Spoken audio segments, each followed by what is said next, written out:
Hello and welcome to episode 31, maybe 32, something like that, of the Bad Psychics podcast. We're a bit rusty. We've not done an episode for a while, and this is the most delayed results episode we've ever done because somebody had the temerity to go for a holiday for their 30th birthday. Mentioning Yeah. no names. Yeah, I'm honored you think I look this good at that age. But yes, this is our Ryder Cup review episode. Everyone remember that one? Ryder Cup? Happened like over a month ago now. Let's forget about it. Pretend it didn't happen. Episode done. Bye, everyone. Thanks for coming. Anyway, as always, I am joined by a couple of idiots. This time, I predict he's most likely to tell an American to shut the fuck up by the end of this episode. It's Dizzy. Yeah. And I predict he's most likely to still believe that the wrong Donald won the Ryder Cup. It's Cheetah. How are you both?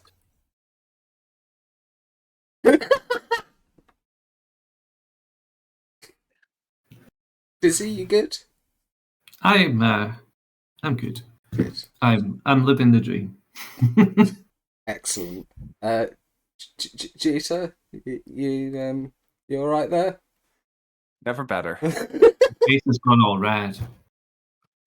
Yes. Just like the color of one of the Donald's hats. Mm-hmm. Yes. Question which one? Make Donald Luke again.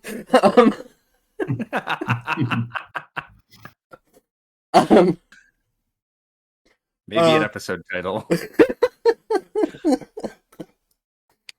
I mean, Dizzy, how did you find the Ryder Cup? Did you enjoy it? I figure there's no point me asking Jeter that question. Yes, I didn't see all of it, Okay. but I've seen a lot of the final day. I've seen 25% of the first 2 days. No, the final day was exciting because it was a bit touch and go for Europe, but Yeah. it was never going to. I didn't ever feel like it was going to be a plain sailing win for anyone, so it felt like what was going on was inevitable. So Very fair. And then Jeter, I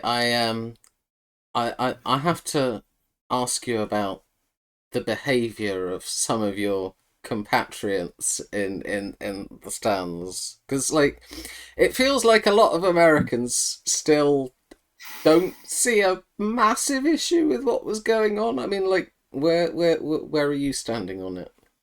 I mean, I can't say some of the words that were said to Rory because they're slurs that could get me fired by work. Which I think inherently should indicate that they probably shouldn't have been said.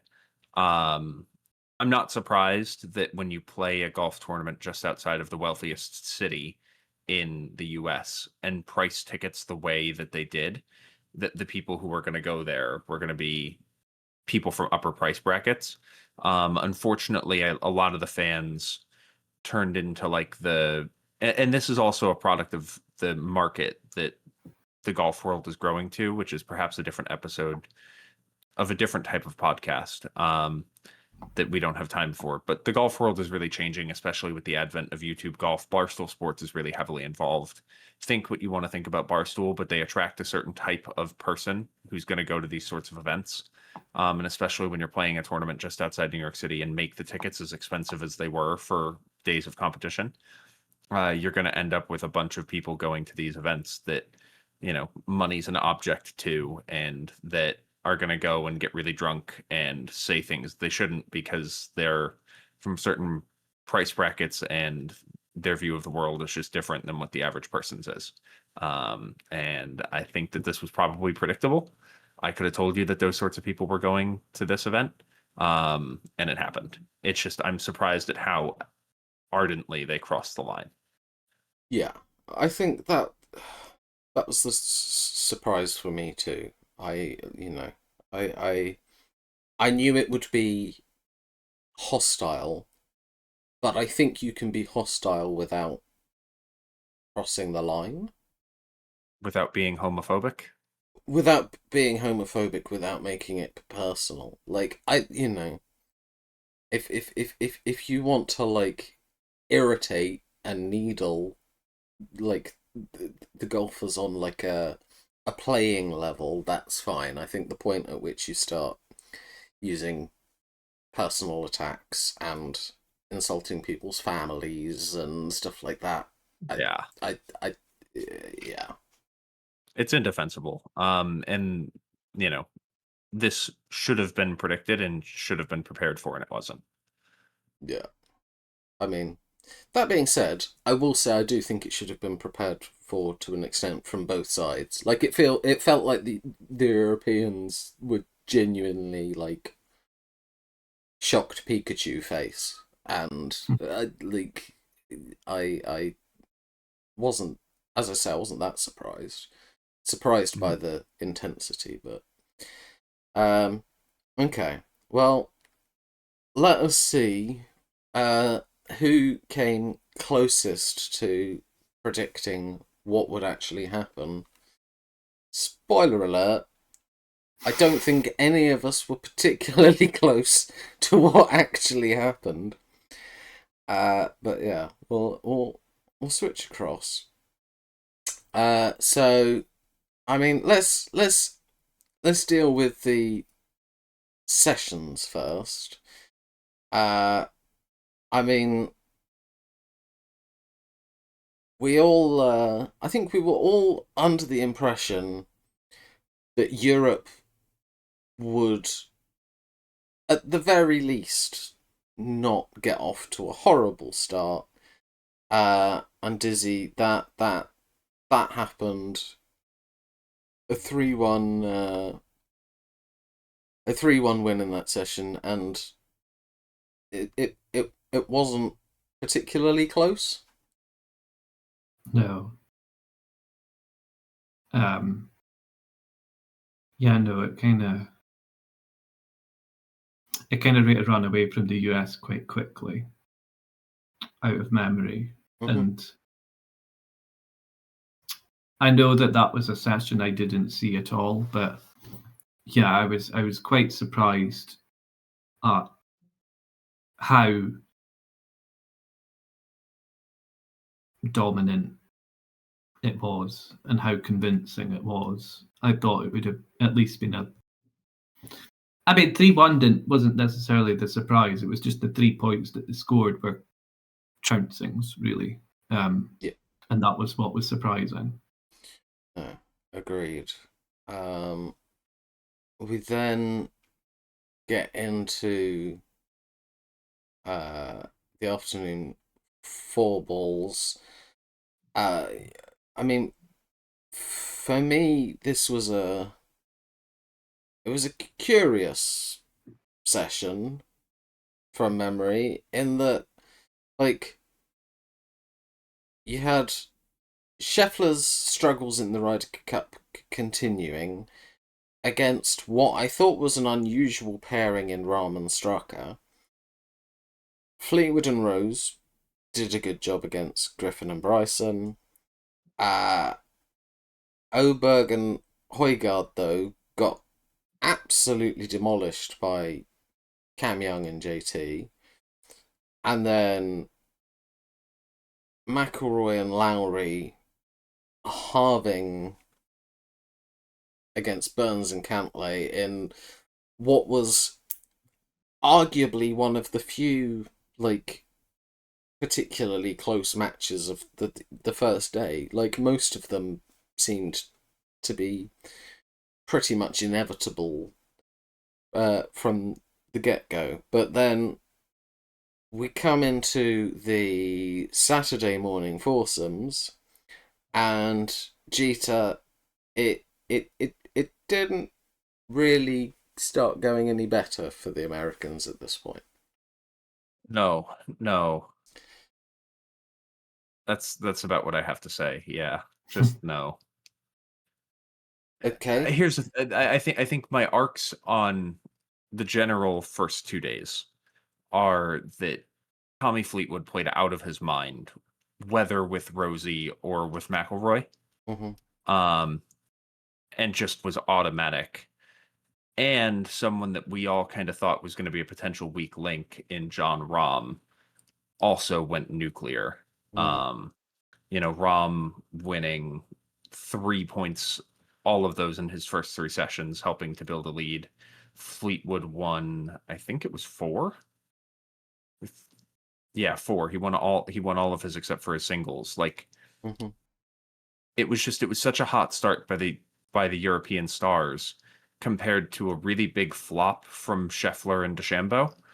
I think DeChambeau at least won with Cam Young. I think that Cam Young was the best player on the weekend for the US, and it just, you could really see that on the Saturday morning where they beat Fitzy and Oberg 4-2. And obviously in the Friday afternoon they won 6-5, and it was just an absolute blowout. There was never a chance. Mm-hmm. But yeah, I think for me, more than I expected it would be, Friday and Saturday was a tale of individuals. Like, Friday and Saturday are obviously team formats, Yeah. but it was individual players showing up or not showing up that really doomed the US. It was such a big gap so early that it was nearly insurmountable. They did their best on Sunday singles, but it would have taken a monumental effort. Yeah, don't disagree. Sorry, that was a bit of a ramble. Those were my overwhelming thoughts that this felt like the best spot to express. Yeah, no, you're fine. I mean, as you touched on, after doing four balls, it was a third 3-1 session for Europe. Um, I think, yeah, the McIlroy Lowry pairing or the McIlroy Fleetwood pairing or the Rose Fleetwood pairing, all of them were pretty perfect. I think the fact that there was so much of the data work that Eduardo Molinari had brought to Luke Donald's table, trying to work out the pairings, trying to work out where to put them in the order, all this kind of stuff. It just felt for the pairing rounds just absolutely unstoppable for Europe. Highest Yeah. lead that has been had by any team since Europe joined the Ryder Cup in 1979. I will at least say that session it was a bit closer. The matches, 3 of them went down to the 18th hole. So I would be interested to know whether the Americans were going. We could have had them there and used that to rally for what ended up being a ridiculously and surprisingly dominant Sunday performance by the US. I mean, Dizzy, starting with you, I mean, was there any point on that Sunday where you had some genuine doubt over whether Europe were about to bottle this? Yes, because I mean, a lot of the matches were chopping and changing. Like, so many of them, like 3 of the final 4 matches finished at halves, but they all of them were kind of flip flopping around, and and then there was the the match with Bryson and Fitzy, where Fitzy had that huge lead and it got clawed back. Mm-hmm. And I did genuinely think Bryson was going to nick that 18th hole, which he obviously did not. But if he had, imagine the difference that would have made to those matches later on. Yeah. And maybe that might have been the difference in hindsight, that Fitzy did not just about not let that happen. Because obviously that would have been disastrous. Mm-hmm. And then obviously Alberg got that only win, which was huge as well. And they just about clawed it over the line.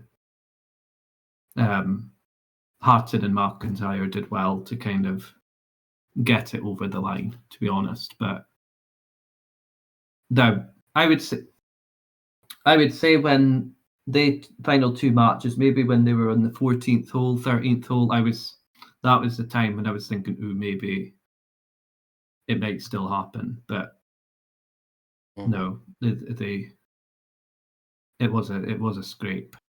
It wasn't convincing in any way, but Yes, very fair. I mean, Jeter, I promise I'm not just here to make you be an apologist or not for American antics, and I think this one is at least a little more questionable. I think one of the big moments from the singles day was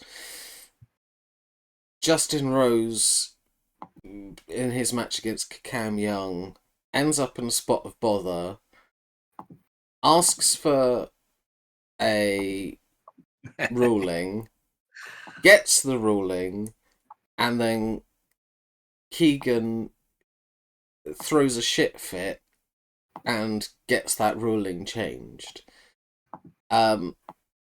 Like,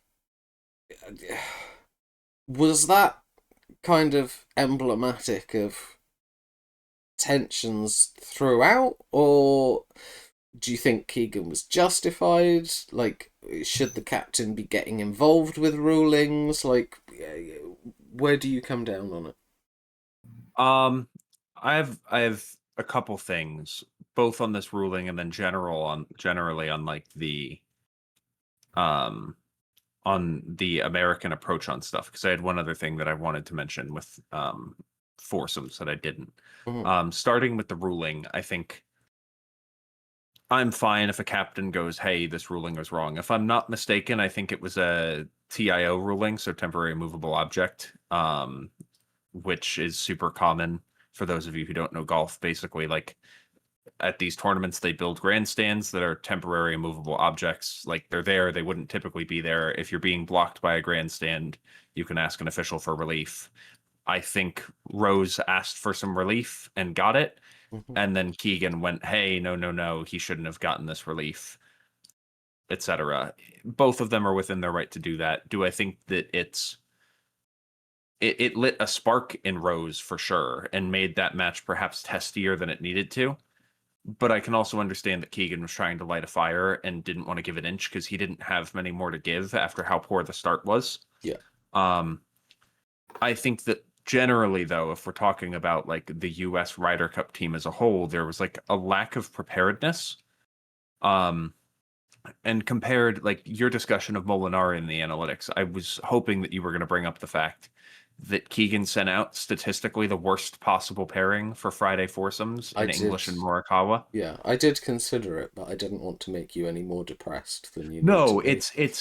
it's like literally statistically, and even the pairing put the other way was a little bit better because of the way that the alternate shot worked. It's just like the difference between Europe sitting and doing analysis on what benefits them, what didn't benefit them, what does this, what does that. We haven't had a chance to talk course setup. We talked about the fact that they were really cutting the rough down in the preview episode. Mm-hmm. They've really cut the rough down, which turned, especially considering the greens were soft because Bethpage got more rain than normal. Yeah. It turned into a putting contest. the US historically is not good at winning putting contests.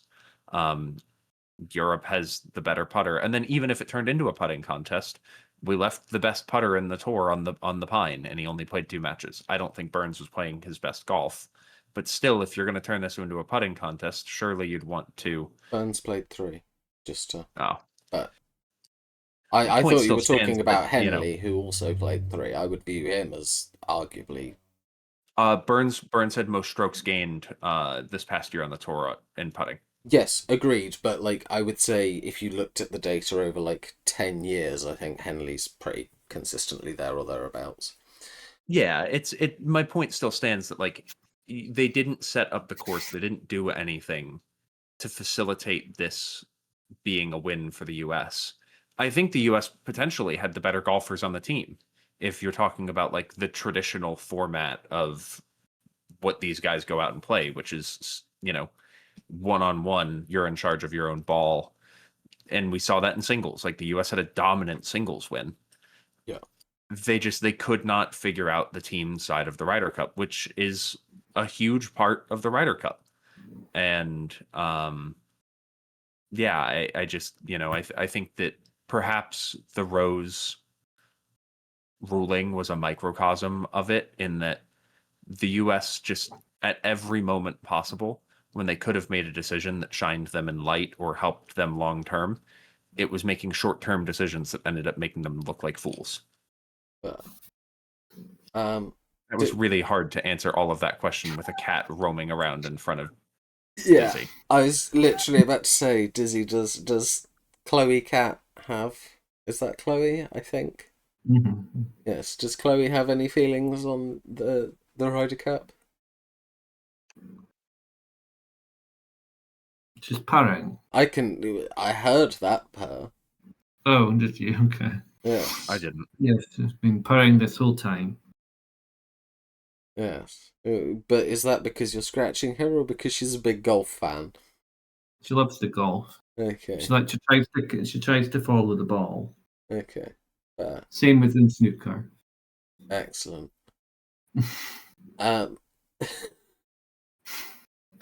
Yes. Chloe Cat has just decided that she's a part of this episode, whether we like it or not. But I do think it was a very dominant display on this Sunday by the American team. What's interesting to me is that in my head, and this could be completely wrong, but in my head, I think if instead of 11.5, 4.5, it had been 9.5, 6.5 going into Sunday, I think Europe still win. I think there was something about the complete hopelessness of the task at hand that almost made America play better. Like, I think they just viewed it as a completely free swing.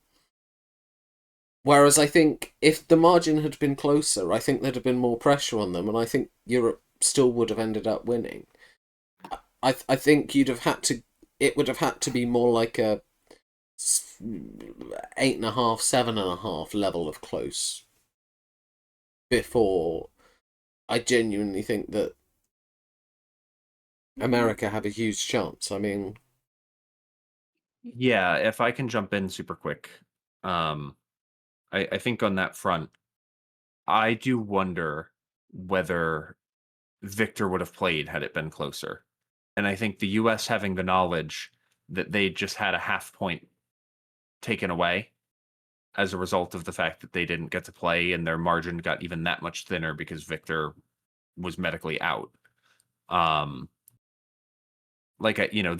I think was the start of the day, and commentators talk about it all the time on the Ryder Cup, that like it's a snowball effect of like if you see red or you see blue on the board, it's as the board changes, everything feeds into it. mm-hmm. and it's a huge game of momentum, which helped.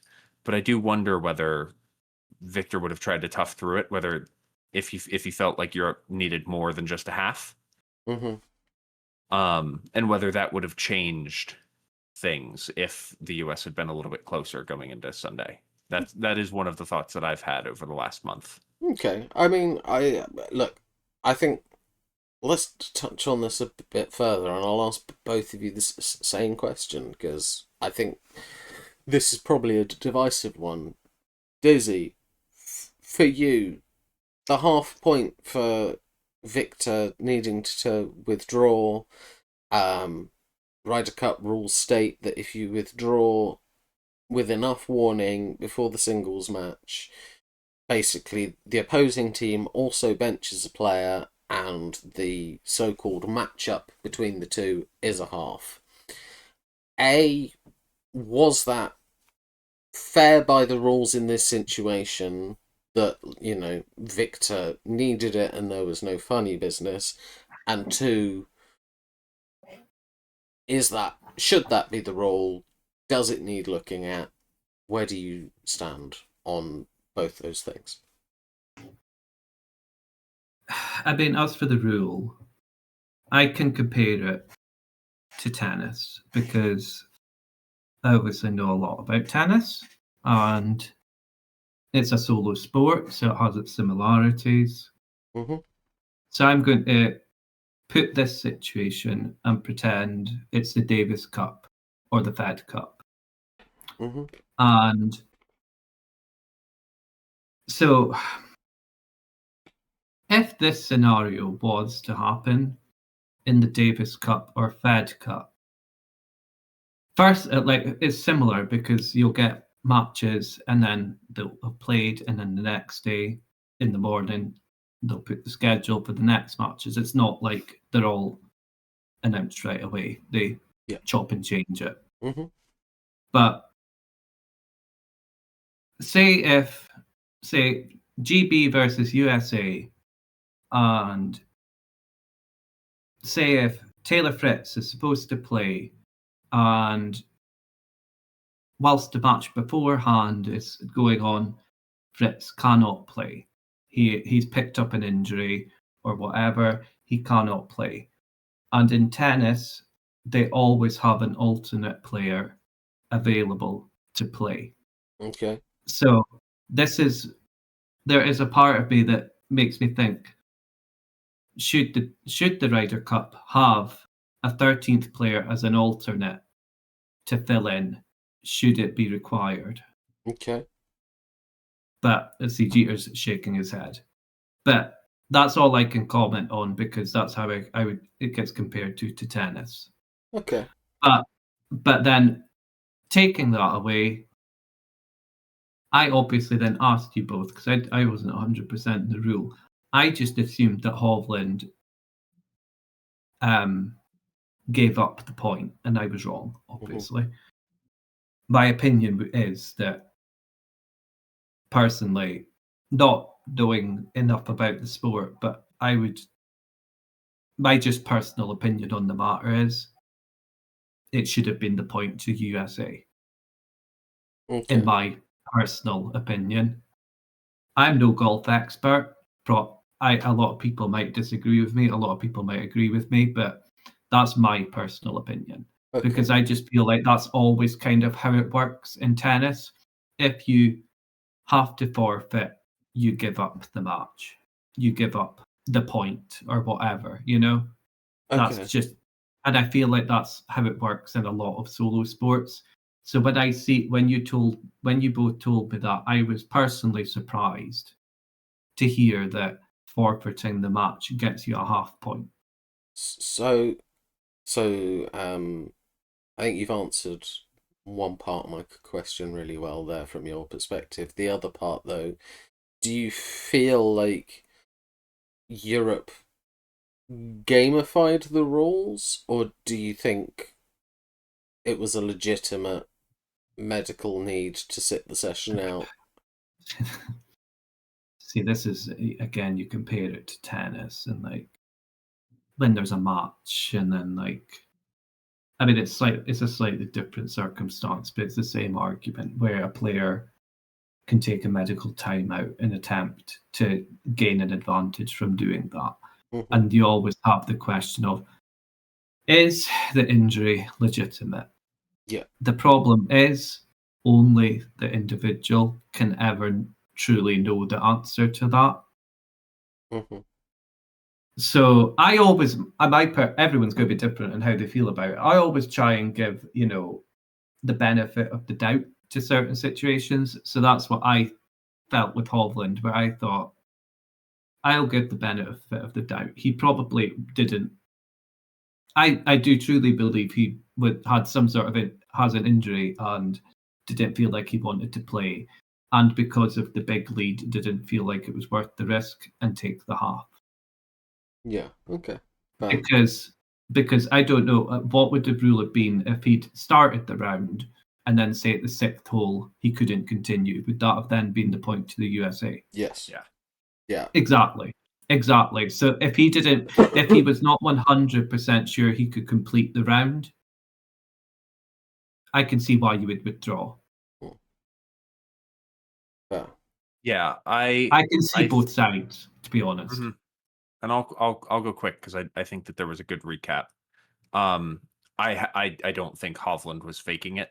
I think that you've created enough incentive to not like obviously if he doesn't get any point, there's no incentive to fake an injury. You're only going to withdraw if you truly don't think that you can play. My worry is if you make it, medical withdraw, no point, you forfeit the match.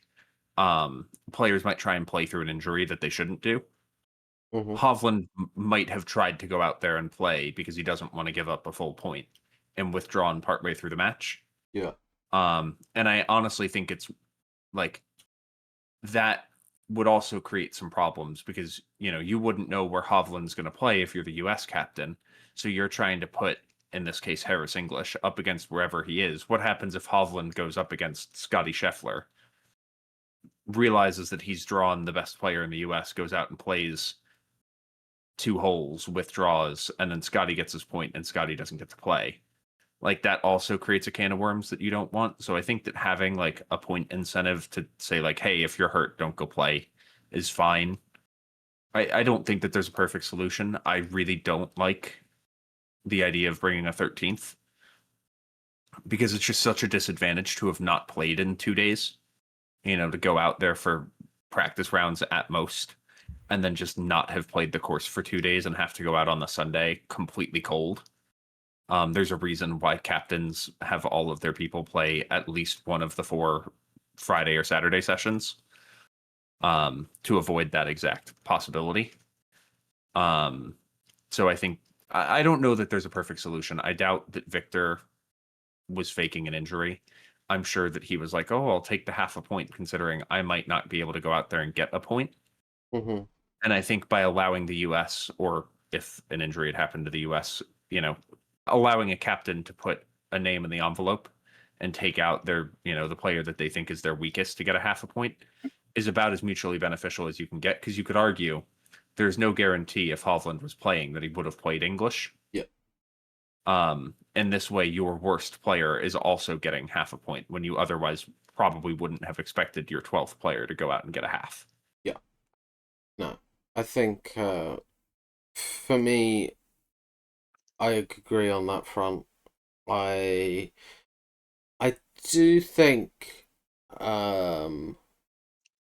so I know that this isn't relevant particularly in this situation. I do personally think that there should be a named reserve, but that would be in the event of somebody picks up an injury like during the practice rounds. So basically, if in the week before something happens, you have somebody there who is part of the unit like early on, has timed to bed themselves in. But I do agree that like after the first tee shot struck, there shouldn't be a reserve. Partially because I thought this is what you were going to say, Jita. I actually think that is something that could potentially be gamified even more. If you have somebody who's like a real specialist at 4-balls or foursomes or something, and you go, we've got a player, he can play singles match play really well, but he doesn't really work with any of our other players as a teammate, we can basically go, oh yeah, no, they've got a blister, can't really play. We'll bring this fella in, and that would be the issue for me, and the reason I'm against it. I do tend to agree that this is probably the fairest rule. I do also think that it's very important to note that like it can only be done once. If you were to pick up multiple injuries, you can't go, oh, 5 of my guys have come down with the flu.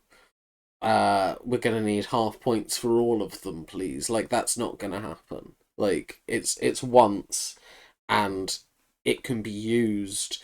Like as you say, that could very easily actually be a half point up for America, because Hovland could have maybe won if he'd have decided to go out and play, because always beware the injured golfer, and English may well have lost. So I was a bit surprised to see Bradley complaining about it quite as adamantly as he was, but anyway. I think there was an element of pressure in it, though.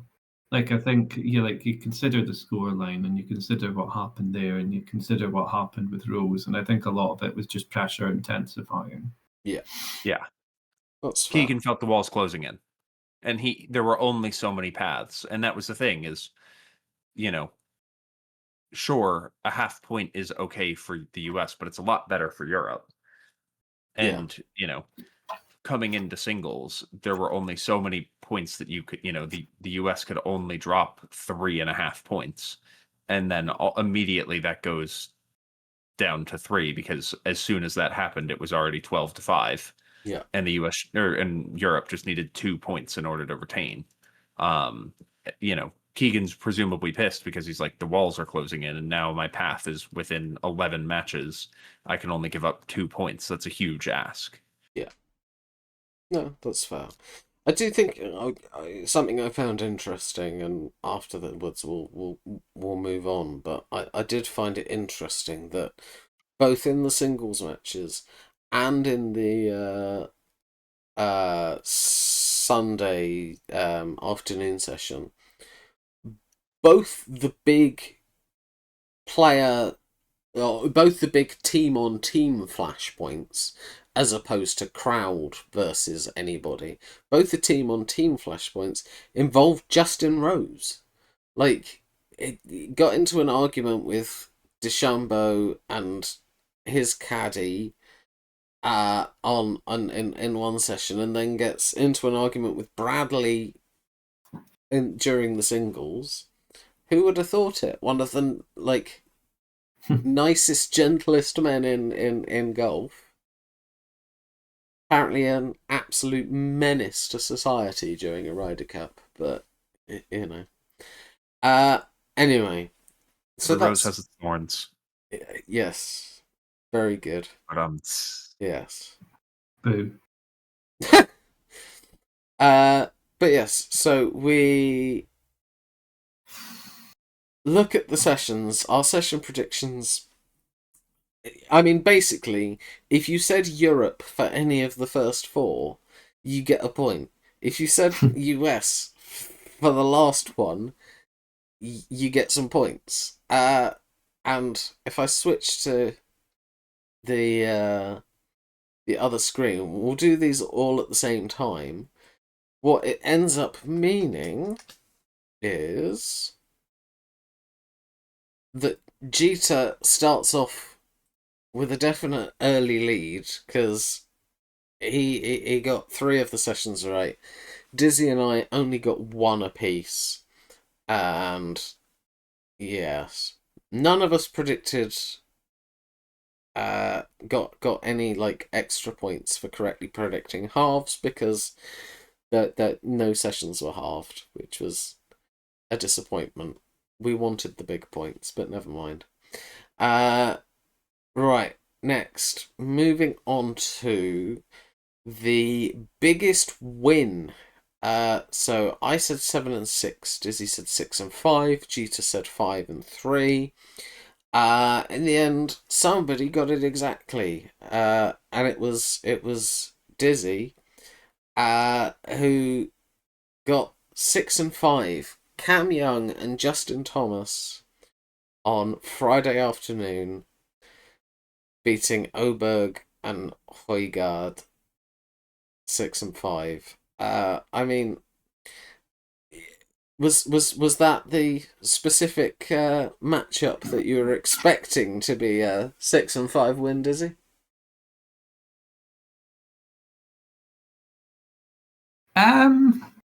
No, but to be fair, if I looked at that matchup, I would have definitely probably predicted them to win it.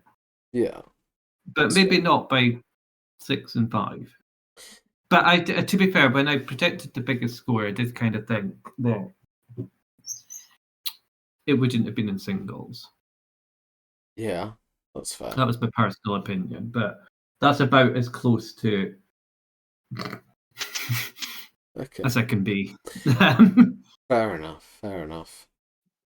I mean, I will say there are points for the second closest. The second closest was my 7 and 6 because both of those numbers are 1 away, whereas Jesus said 5 and 3 is 2 less than 5. These are the scientific ways that we work out points. Thanks for the math, see. Yes. Big Well, math. look. I would have never managed to figure that one out myself. So thank you. I know some of the people that watch this podcast. I definitely think we did some of them a favour there. Okay. We've got some right idiots that watch this. You can tell. You're talking about yourself when you're editing it? McKins. As if McKins watches this. McKins, if you're watching this, type in the comment section. Yeah. Not a chance. I think you can say not an idiot in the comment section. But yeah. So Dizzy wins big on this category. Because he got it exactly bang on. Picks up 5 points. I pick up 1 point for being next closest. Next we go to halves.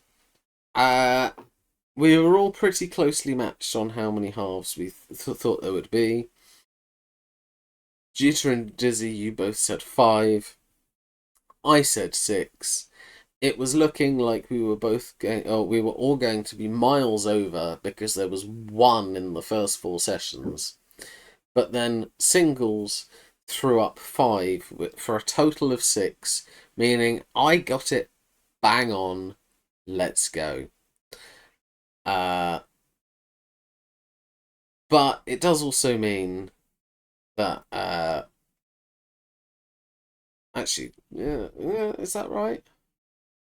I'll be generous. I've given you 2 a point each.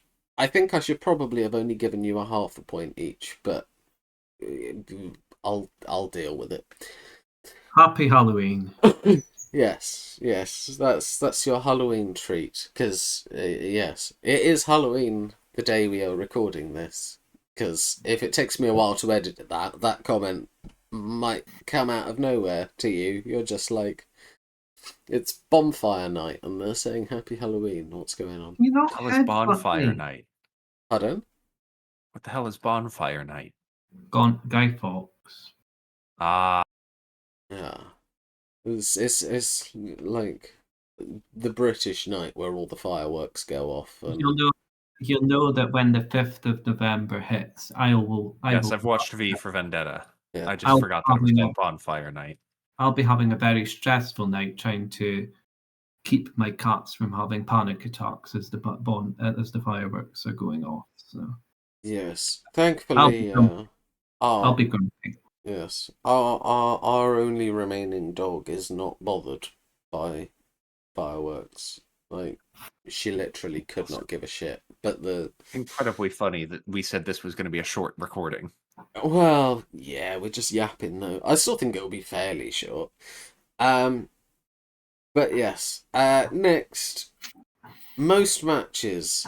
I can't help but think that this might have been a little bit of a blunder on Jeter's part, because there were 6 different people who played all 5 matches. Jeter Nice. was the only person to name a player and went for the wrong number. I mean, thankfully, that doesn't naming a player doesn't actually do him any damage, because you can't halve 0 points. Yeah, which is why I did it. That's Mm, why I put the name down, because I knew that You I could either have was just getting went half of 5. 0 or doubling my points, because I knew Scotty would play a lot. We said that on the first episode. Yeah, but you could have just went for 5. I didn't think it would be 5. That's why I put 4. but there were 6 people. And I said what I said. I'm surprised that that many people played that many matches, especially on the US side. For I'd argue that, for all of the talk about the plan, the people who played 5 matches won a total of 3 points, between Cantley, DeChambeau, and Scheffler, and I'm surprised that they didn't rotate more. The 5 that played for Europe, Fleetwood makes sense. He was playing very well. Rory makes sense. He was playing very well. I would not have expected Rahm to do it. If I thought anyone was going to do it, it would have been Rory, Fleetwood, or Scheffler, and I thought that there was a chance that it would be 4. Yeah, fair enough. I think that was what I said, though. I'm pretty sure I said, I think Fleetwood and Rory, maybe Rose, were going to play 5. I couldn't speak for the American team, but yeah, that's fair. I mean, I think.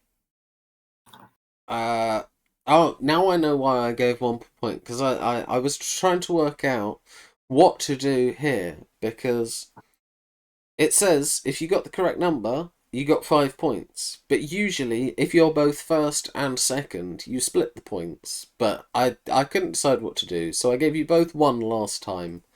But it means that we've both got 5 on this one, because we were both bang on. It was 5. It felt like the fairest way to do it, and we move fewest matches next. Each of us went for 2. If anything, it was closer to that being that was closer to being the wrong one. Ben Griffin and Højgaard, the only 2 to have only played 2 matches. I mean, Dizzy on the European side, are you surprised Højgaard didn't get more than 2 matches? no. I thought if there was 2 players, the 2 players that I felt might have only played twice was him and Hovland. Okay. I want to ask a question, though. Okay, I just want to get your brain whirring, Z. Okay. So obviously, say if Hovland had only played 1 match going into the singles and then withdrew, would you have counted that as 1? Yes. No. Yes. Because he's counted as having played 3 because he played 2 sessions.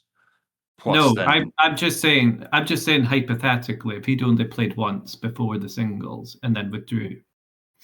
Oh, I see. yeah. What I'm saying is he played 2. He played 1 on Friday, 1 on Saturday. No, I know that. Then, yeah, and the statistics are counting him as having played 3. Yes. So what I'm saying, Dizzy's saying that would I count him asking as a hypothetical question. He was saying, would I count him as one of the people who only played 2? Is I think what. Yeah. Yes, that's what Dizzy was asking. Not would I count him as only having played 1 game. Oh. Basically 2 or 3. Yes. There we go. That's what I thought Dizzy was asking. I also understood, because I had to process it. I think we've both just misinterpreted the question, but I caught up onto what he's meaning. Yeah. It technically counts as a match played if you get the half for the name and the envelope name. which counts as having played. So yeah, if he'd only played one match, then yes, I would have counted him as only having played two. But yeah, and then Jeter on your side, given the form he was in, are you a bit surprised that Ben Griffin didn't get more of a chance to show what he can do? I think it's tricky. Griffin obviously did a great job in singles. He got a point. Granted, it was against Højgaard. He looked all right when he played on Friday with DeChambeau. They gave Fleetwood and Rose a really good match. I was a little bit surprised that we didn't see him on Saturday.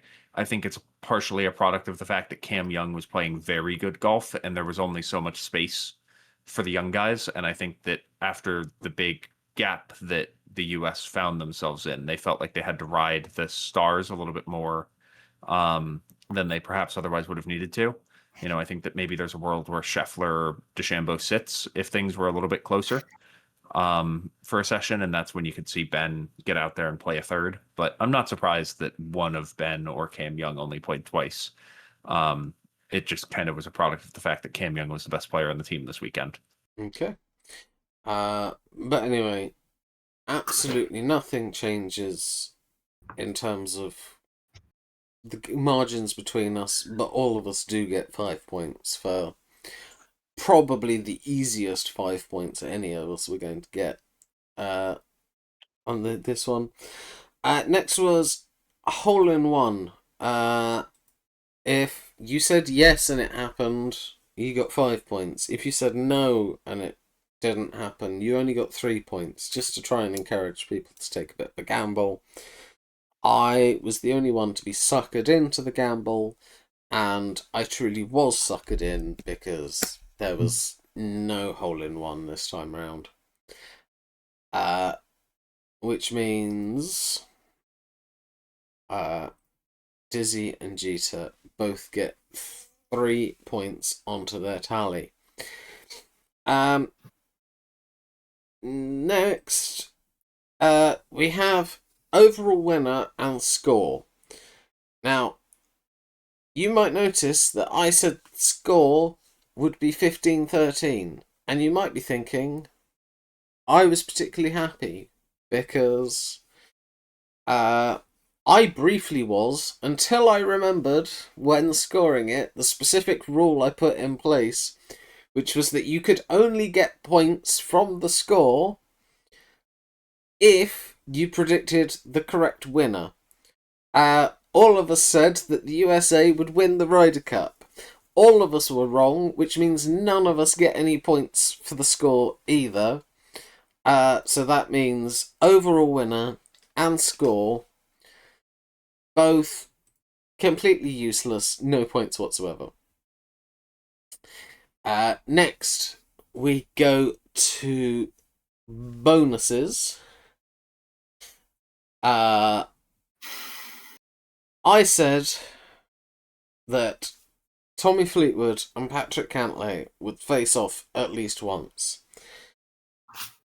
This was one of my normal ones where, before a sporting event, I'm really confident in my bonus prediction, and then the second the event starts, I go, why was I confident in this prediction?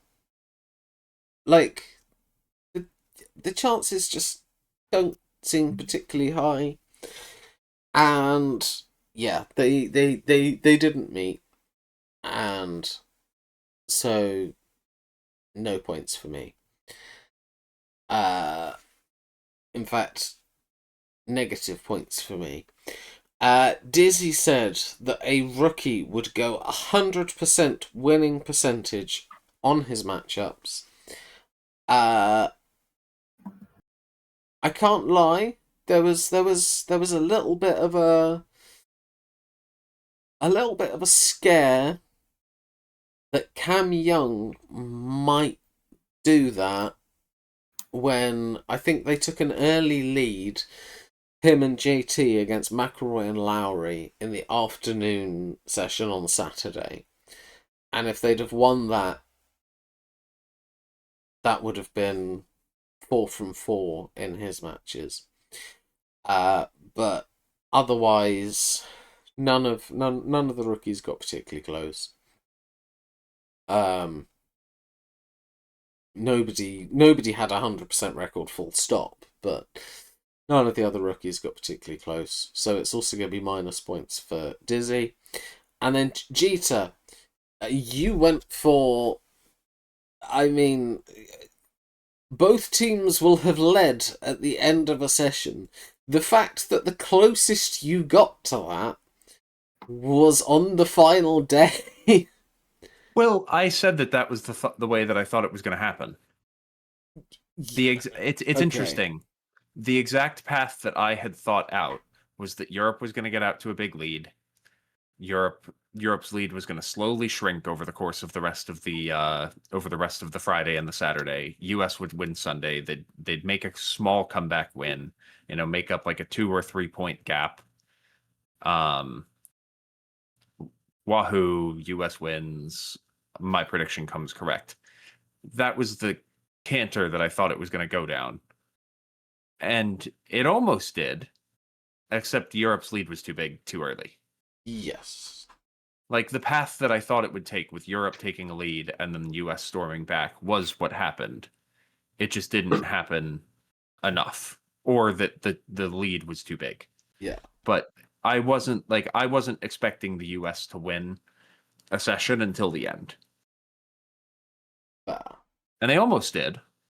It would have been the biggest comeback on Ryder Cup Sunday history. Yes, it would have.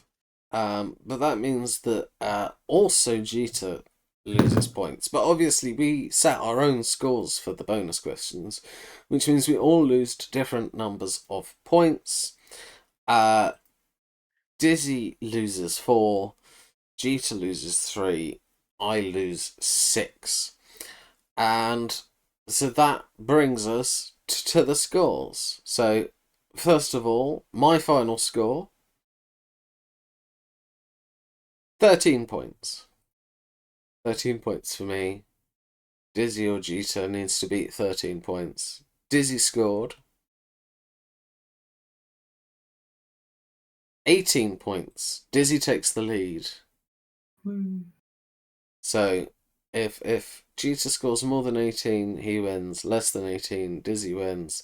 And Jeter scored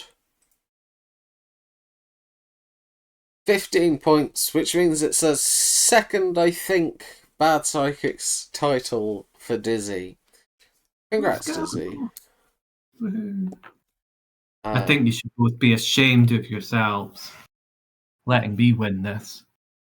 To be honest, I think my complaint is kind of that I got 3 of the 5 sessions right, and I haven't won. I think that's a bit odd. Now that I look at the scoring back, it doesn't make a lot of sense that I got 2 more sessions right and lost handedly. I think most of our events, the extraneous ones, score more points because they tend to be numerical and have points for getting exact values, whereas picking a team is just it's a 50-50. Now, I'm claiming a moral victory because I had the best job of actually predicting what would happen in the golf. I mean, it's not like the other things weren't in the golf. Like, the biggest win happened in the golf. The halves happened in the golf. Yeah. But like, I picked the sessions. Moral victory. Go me. I need to pat myself on the back because I still haven't won one of these freaking things. I'm going to stop showing up soon. I mean, I don't know about moral victory. Moron victory, maybe. I mean, Z, you were the one that came last. I did come last, but I would have beaten him if it wasn't for the bonus, so I'm fine with that. I just need to stop taking. I mean, you would have tied me. We were tied prior to the bonus. Oh no, we weren't. My math skills once again turning up in a big way. I can't read once again because this font is so so illegible. It's the font's fault now. Yeah, that's a 6. I thought that was a 5. I was clicking on it to see what number it was. It's not like the values that were assigned are literally on the right, just off what Oh, you they can see. are. Yeah. Oops. It's been a day, guys. Jeter desperately doing anything to try and find some sort of victory. And get off the screen! Off! Naughty boy. Congratulations, Dizzy. Yes. Mm-hmm. Dizzy, an excellent job. What was the first one? Was it Wimbledon? Wimbledon, yeah. I couldn't remember if it was Wimbledon or Yeah. Celebrity Big Brother. No, I think Eloise won Celebrity Big Brother, which was quite funny. Okay. But yes. That is our first episode for a while. Our review of the Ryder Cup, Dizzy's second win, Jeter's umpteenth loss. Z's umpteenth loss. I've won multiple though.